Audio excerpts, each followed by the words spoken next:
मन्त्रपुष्पम् ॐ धाता पुरस्ताद्यमुदा जहार शक्रप्रविद्वान् प्रतस्य तस्रः तमेवं विद्वानमृतयः भवते नान्यः पन्था अयनाय विद्यते सहस्रशीर्षं देवं विश्वाक्षं विश्वशम्भुवम् विश्वन्नारायणं देवमक्षरं परमं पदम् विश्वतः परमान् नित्यं विश्वन्नारायणगुं हरिम् विश्वमेवेदं पुरुषस्तद्विश्वमुपजीवते पतिं विश्वस्यात्मेश्वरगुं शाश्वतगुं शिवमच्युतम्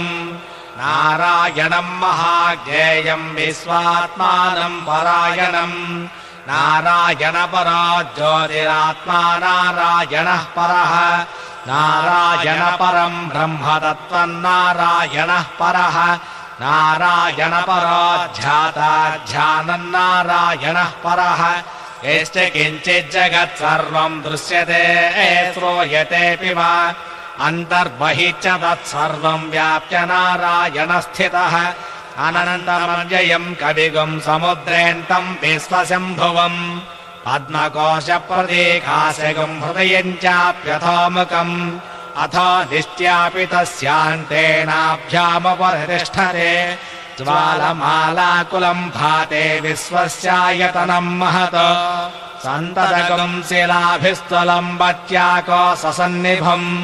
तस्यान्तेषु सरगं सूक्ष्मं तस्मिन् सर्वं प्रतिष्ठितम् तस्य मध्ये महानग्निर्विश्वाच्यर्विश्वतोमुखः स्वग्रभुग्युवजन् तिष्ठन्नाहारमजरः कविः श्रियगोधमदस्यायैरस्मयस्तस्य सन्तता सन्तापयति स्वं देहमापादलमस्तकः तस्य मध्ये वह्निशिखा अणीयोर्धा व्यवस्थितः नीलतोयतमध्यस्तादुज्ज्वल्लेके बभास्वरा नीवारशोकवत्तन्वी पीतावा स्वच्छणोपमा तस्या शिखाया मध्ये परमात्मा व्यवस्थितः स ब्रह्म स शिवः स हरिश्चेन्द्रस्वक्षर परमस्वराट् योपां पुष्पं वेद पुष्पवान् प्रजावान् पशुमान् भवते चन्द्रमा वा अपां पुष्पम् पुष्पवान् प्रजावान् पशुमान् भवते एवं वेद योपामायतनं वेद आयतनवान् भवते अग्निर्वा अपामायतनम् आयतनवान् भवते यो अग्निरायतनं वेद आयतनवान् भवते आपो वा अग्निरायतनम् आयतनवान् भवते एवं वेद योपामायतनं वेद आयतनवान् भवते वायुर्वा अपामायतनम् आयतनवान् भवते यो वायोरायतनं वेद आयतनवान् भवते आपो वै वायोरायतनम् आयतनवान् भवते एवं वेद योपामायतनं वेद आयतनवान् भवते असंवैतपन्नपामायतनम् आयतनवान् भवते यो मुष्यतवत आयतनं वेद आयतनवान् भवते आपो वा अमुष्यतवत आयतनम् आयतनवान् भवते एवं वेद योपामायतनं वेद आयतनवान् भवते चन्द्रमा वा अपामायतनम् आयतनवान् भवते यश्चन्द्रमस आयतनं वेद आयतनवान् भवते आपो वै चन्द्रमस आयतनम् आयतनवान् भवते एवं वेद योपामायतनं वेद आयतनवान् भवते नक्षत्राणि वा अपामायतनम् आयतनवान् भवते यो नक्षत्राणामायतनं वेद आयतनवान् भवते आपो वै नक्षत्राणामायतनम् आयतनवान् भवते एवं वेद योपामायतनं वेद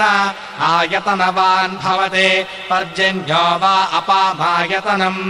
आयतनवान् भवते यः पर्जन्यस्यायतनं वेद आयतनवान् भवते आपो वै पर्जन्यस्यायतनम् आयतनवान् भवति एवं वेद योपामायतनं वेद आयतनवान् भवति संवत्सरो वा अपामायतनम्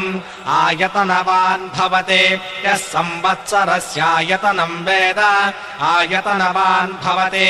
आपो वै संवत्सरस्यायतनम् आयतनवान् भवति एवं वेद यो नाभं प्रतिष्ठितां वेद प्रत्येव तिष्ठति किं तद्विष्णोर्बलमाहुः कादिप्तिक्यं परायणम् एको यद्धारयद्देवः रेजते रोदसे बुभे पाताद्विष्णोर्बलमाहुः अक्षराब्धिरुच्यते त्रिपदाद्धारयद्देवः यद्विष्णोरेकमुत्तमम् आतनुष्व प्रतनुष्व उद्धमाधमसन्धम आदित्ये चन्द्रवर्णानाम् गर्भमादेयः पुमानो इतस्य सूर्यगतम् चन्द्रमसेर्सङ्कृधे वारादम् जनयाग्रेग्निम् एकोर्द्रमुच्यते राजाधिराजाय प्रसंह्य साहिने नमो वयम् वै श्रवणाय कुर्महे समे कामाय मह्यम् कामेश्वरो वै श्रवणो ददातु कुबेराय वै श्रवणाय महाराजाय नमः ॐ तद्ब्रह्म ॐ तद्वायुः ॐ तदात्मा ॐ तत्सत्यम् ॐ तत्सर्वम् ॐ तत्पुरोर्नमः अन्तःशरदिभूतेषु गुहायाम् विश्वमूर्तिषु त्वम् यज्ञस्त्वम् वषट्कारस्त्वमिन्द्रस्तगुम् रुद्रस्त्वम् विष्णुस्त्वम् ब्रह्मः त्वम् प्रजापतिः त्वम् तदापः पोजो धीरसोऽमृतम् ब्रह्मभूर्भुवत्सुवरो ईशानः सर्वविद्यानाम् ईश्वरः सर्वभूतानाम् ब्रह्माधिपतिर्ब्रह्मणोऽधिपतिर्ब्रह्मा शिवो मे अस्तु सदा शिवो तदगम् सत्यम् परम् ब्रह्म पुरुषम् कृष्णपिङ्गलम् ऊर्ध्वरेतुम् विरूपाक्षम् विश्वरूपाय वै नमो नमः नारायणाय विद्महे वासुदेवाय धीमहि तन्नो विष्णुः प्रचोदयात् तत्पुरुषाय विद्महे महादेवाय धीमहि तन्नो रुद्रः प्रचोदयात् हरिः ओम्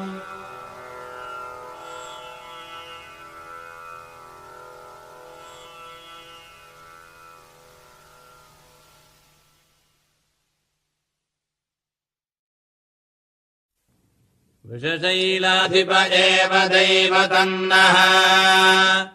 वृषभाद्रेश्वर एव दैवतन्नः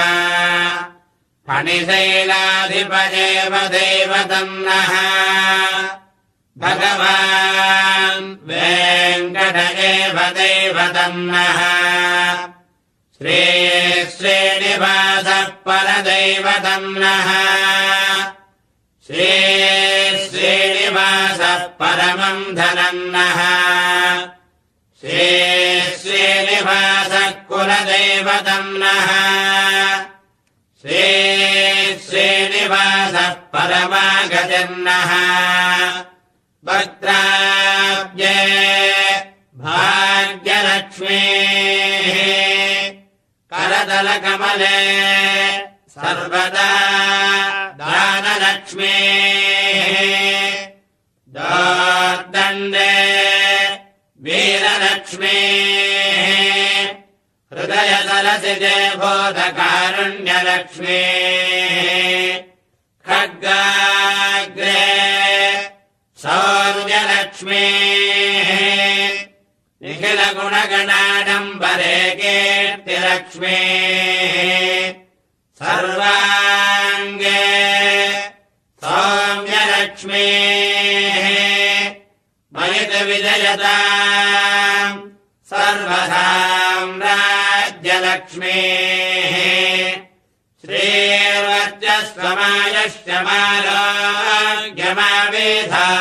श्रीर्वज्रस्वमायश्चमारोग्यमावेधाच्चोभमानम् महीयते धान्यम् धनम् बलम् बहुपत्तलाभम् शतसंवत्सरम् दीर्घमायुः श्रियः कान्ताय कल्याणनिधये निधये श्रीवेङ्कटनिवास